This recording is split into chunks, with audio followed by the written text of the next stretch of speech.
Test watch کے معزز ناظرین کو ایک بار پھر خوش آمدید۔ آج 22 مئی 2020 28 رمضان المبارک پاکستان کے لیے ایک تکلیف دہ دن ثابت ہوا۔ 1:15 بجے کے قریب لاہور سے کراچی کے لیے روانہ ہونے والی فلائٹ PK-8303 اپنی منزل سے چند سو میٹر پہلے حادثے کا شکار ہو گئی۔ جہاز کے مسافروں اور عملے سمیت تمام 100 کے قریب انسانی جانیں لقمہ اجل بن گئیں۔ اِنَّ لِلَّهِ وَإِنَّا إِلَيْهِ رَاجِعُونَ۔ معزز ناظرین، یہ تمام مسافر لاہور سے کراچی اپنے اہل خانہ سے ملنے اپنے گھروں کو روانہ ہو رہے تھے، کیونکہ آج سے صرف 2 روز بعد 1 شوال کو پاکستان میں عید الفطر کا دن تھا۔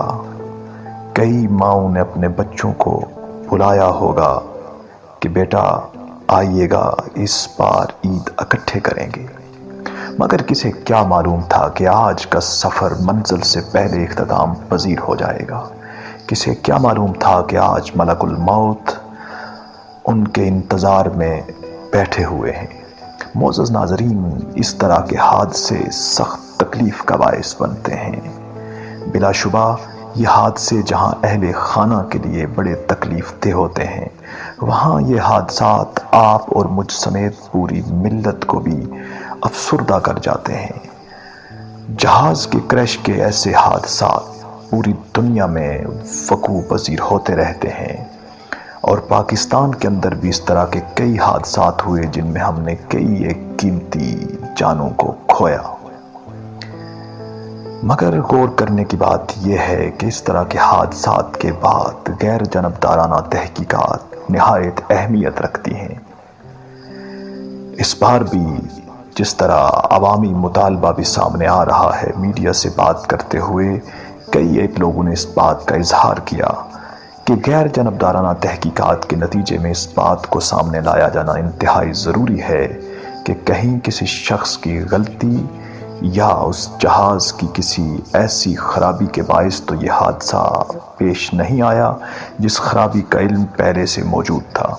معزز ناظرین، یہ بات نہایت اہمیت کی حامل ہے کہ جب جہاز کو اڑایا جائے تو اس سے قبل تکنیکی طور پر اس کا بالکل ٹھیک ہونا ضروری ہے، ورنہ میں سمجھتا ہوں کہ بلا شبہ اس طرح کے حادثات قتل کے مترادف ہوں گے۔ امید کی جا سکتی ہے کہ اس حادثہ کی غیر جانبدارانہ تحقیقات ہوں گی، اور اس کے نتیجے میں اگر یہ خالصتاً حادثہ نہیں ہے، اس کے پیچھے کوئی اور عوامل بھی موجود ہوں تو ان کو قرار واقعی سزا دی جانی چاہیے۔ لیکن میں یہاں پر یہ واضح کرتا چلوں کہ تحقیقات کے منظر عام پر آنے سے پہلے ہمیں کسی طرح کے خدشے کا شکار نہیں ہونا چاہیے۔ تحقیقات کے سامنے آ جانے کے بعد اگر کوئی کردار کسی بھی لاپرواہی کا مرتکب پایا جائے تو اس کے بعد اس کو قرار واقعی سزا دی جانا ہر صورت ضروری ہے۔